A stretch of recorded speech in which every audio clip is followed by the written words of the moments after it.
Aqui fala o seu repórter testemunha ocular da história, em edição extraordinária.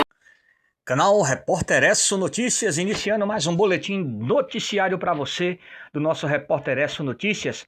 Hoje, terça-feira, dia 17 de março de 2026, iniciando aqui mais uma cobertura jornalística dos principais acontecimentos no mundo no Brasil, e trazendo a notícia, jornalismo independente para você.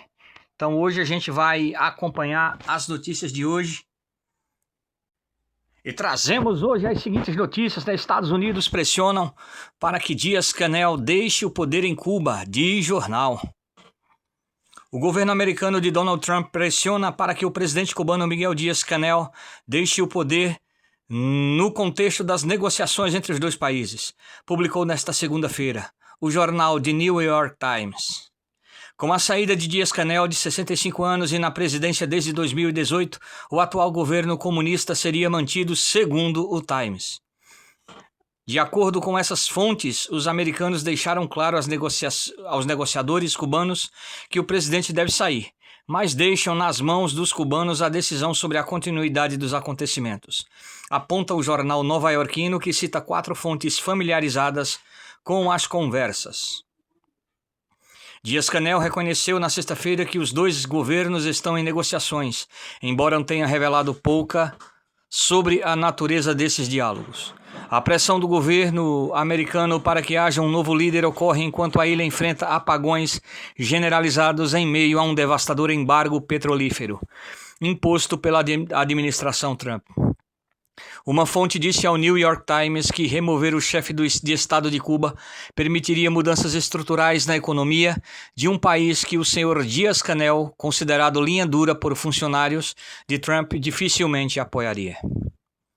Desde seu retorno à Casa Branca em 2025, Trump tem atacado os líderes de esquerda na América Latina. Na Venezuela, Nicolás Maduro foi capturado em 3 de janeiro durante uma operação militar dos Estados Unidos. Washington trabalha agora com a vice-presidente de Maduro, atual governante interina Delcy Rodrigues, que tem sido mais receptiva às exigências americanas.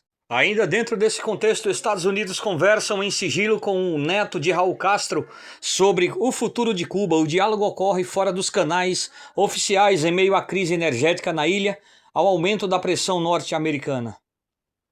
O secretário de Estado dos Estados Unidos, Marco Rubio, mantém conversas reservadas com Raul Guillermo Rodrigues Castro, neto do ex-ditador cubano Raul Castro. A informação foi divulgada nesta quarta-feira, 18, pelo portal Axios, com base em fontes ligadas ao governo norte-americano. Segundo um integrante do alto escalão ouvido pelo site, não se trata de negociações formais. As conversas abordam sobretudo cenários possíveis para o futuro político e econômico de Cuba. O diálogo acontece sem passar pelos canais diplomáticos oficiais do governo da ilha. Raul Castro sucedeu o irmão Fidel Castro e comandou Cuba entre 2008 e 2018. Mesmo depois de deixar o cargo, ele segue sendo visto em Washington como uma figura central nas decisões estratégicas do regime. O contato direto com familiares próximos reforça essa percepção, principalmente dentro da administração norte-americana. O Departamento de Estado dos Estados Unidos não respondeu imediatamente aos pedidos de comentário feitos pela agência Reuters.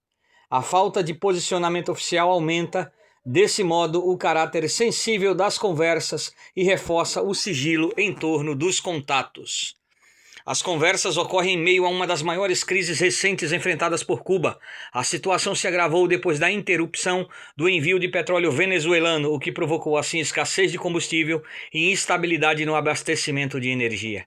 Relatos apontam apagões prolongados em várias regiões. Em alguns locais, a falta de eletricidade chega a durar até 20 horas por dia. A população também enfrenta longas filas para comprar combustível.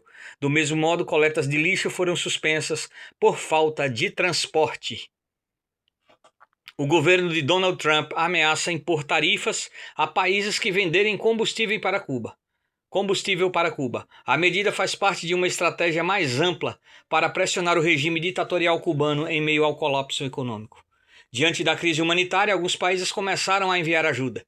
2 navios mexicanos chegaram a Havana com mais de 800 toneladas de suprimentos. A Espanha também anunciou o envio de alimentos e materiais de saúde nos últimos dias, por meio da ONU. Então, essas são as notícias referentes à situação de Cuba. Bom, então o cenário que está se construindo aí realmente é o cenário geopolítico, né? A gente sabe que Cuba, né, sempre representou aquilo que era a força do comunismo na América Latina. E Cuba sempre funcionou como um parasita, né, que parasitava nos países. Os países eram dominados pelos revolucionários comunistas. E esses revolucionários, quando chegavam ao poder, com a ajuda de Cuba, eram obrigados a fazer tramóias, né, a fazer programas de fachada para financiar o regime cubano.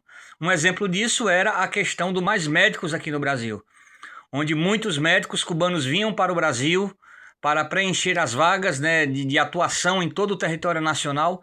E esses médicos ganhavam em torno de 10 mil reais à época. E desses 10 mil reais, 7 mil eram enviados ao regime cubano, enquanto os médicos só ficavam com 3 mil. Então isso era uma forma dos países, dos revolucionários que chegaram no poder em alguns países da América do Sul e na América Latina, na América Central, era a forma que Cuba tinha de ser financiada por esses favores prestados a esses revolucionários. Então o próprio Foro de São Paulo, criado lá por Fidel Castro, e o larápio do Lula, né? Então já foi um mecanismo para poder fazer esse trabalho, né? Tanto é que aí na década de 2000, vários revolucionários que conseguiram ganhar as eleições, né? Ganhar entre aspas, né? Que a gente sabe como é o movimento de fraude nessas urnas eletrônicas aí em vários sistemas eleitorais da América do Sul e na América Central. E daí esses revolucionários chegam ao poder e como obrigação, eles têm a obrigação de financiar o regime cubano por meio dessas ações.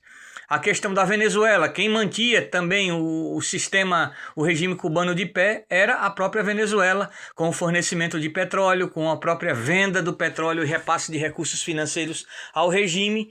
Então tudo isso foi sendo desmoronando, né? Tudo isso foi desmoronando, primeiro com a questão da Venezuela, a intervenção americana na Venezuela, que praticamente secou as tetas do regime cubano, porque a partir do momento que Maduro cai nas mãos dos Estados Unidos, então esse financiamento do regime cubano ele é totalmente interrompido, né? Então esse oleoduto que alimentava o regime cubano, ele é destruído e aí o regime entra em colapso. Então a questão do Brasil também, que não está conseguindo financiar o regime. Então vários governos de esquerda comunista caíram na América do Sul.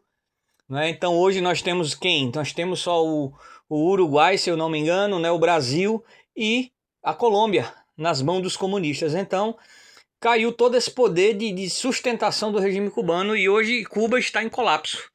Né? Cuba está em colapso, Cuba não tem combustível, não tem energia elétrica, falta de alimentos, então isso está gerando um caos generalizado. E eles lá, os ditadores, sabem que quando chega nesse ponto de faltar comida, de faltar energia, é um ponto crucial, porque aí a população não tem mais medo de nada. Né? Então o regime está colapsando e algumas dessas autoridades já estão começando a reconhecer isso. Tanto é que o Marco Rubio, secretário de Estado dos Estados Unidos, já mantém contato com o sobrinho de Raul Castro. Então, para ver se consegue uma negociação tranquila para que Cuba possa realmente acabar com esse regime, abandonar o socialismo, se abrir ao capitalismo e a partir daí começar a reestruturar a ilha novamente. Né? Abandonar esse sistema macabro e satânico do comunismo, porque só destrói, né? Só destrói as nações, só destrói a vida das pessoas, a economia do país. Então tudo isso, as liberdades individuais, né, de todos os cidadãos. Então é um sistema, o comunismo falhou em todos os lugares do mundo.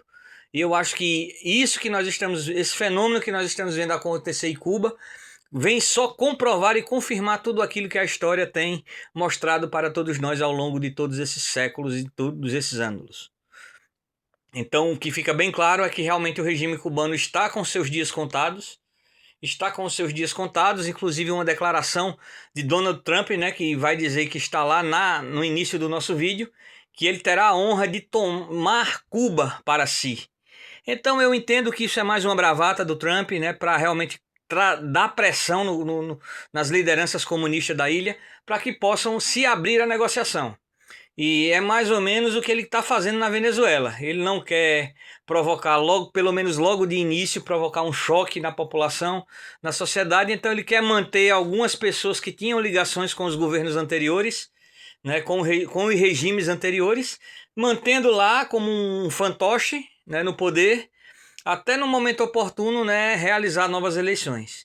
E aí sim, né, estabelecer um sistema democrático que funcione, que eleja realmente o representante do povo. E a partir daí ele vai amaciando, vai levando em banho-maria até encontrar um momento propício para poder realizar eleições limpas, eleições democráticas nesses regimes e aí restaurar a democracia nessas repúblicas ditatoriais. Então eu entendo isso, né? Lógico que a gente também pode entender de outra forma, mas a leitura que eu faço é essa, que é apenas uma bravata como uma forma de provocar pressão. E essa pressão realmente está obtendo resultado, né? A gente já está vendo aí. Familiares, representantes dos familiares dos Castro já se posicionando. Né? Porque o sobrinho do Castro falou ali alguma coisa, mas com certeza com um aval e com autorização dos líderes do regime. Né? Nada é feito. Então o Canel simplesmente sumiu do mapa. Né, já algumas semanas que não aparece na televisão para nenhum tipo de pronunciamento, nenhum aviso, nem nada. Né? Então, isso demonstra que realmente o sistema está colapsando, o regime está colapsando, a ditadura cubana vai cair, né, por vários aspectos. Né? Primeiro, por estar entrando em colapso por conta do seu não financiamento, não está havendo mais o repasse de recursos de outros países para Cuba, e isso era o que sustentava Cuba. Então isso não existe mais. Né? Então não existe sistema que se mantenha dessa forma. Então está colapsando, né? A população logo vai estar provocando um grande caos aí dentro da ilha, e é isso justamente que eles temem. Então por isso que eles já estão de certa forma se abrindo a essa possibilidade de negociação com os Estados Unidos, né? Em especial aí com o Marco Rubio, que está tratando diretamente desse assunto com os cubanos, né? E vamos aguardar aí o desenrolar dessa história, de todas essas negociações, de todos esses tratados aí, de todas essas tratativas que estão sendo aí discutidas, para a gente ver qual será realmente o destino de Cuba, né? E torce para que realmente Cuba abandone o socialismo e faça adesão ao capitalismo, né? E a sua população, principalmente os mais pobres, tenham uma vida digna, né? Tenham as suas liberdades restauradas.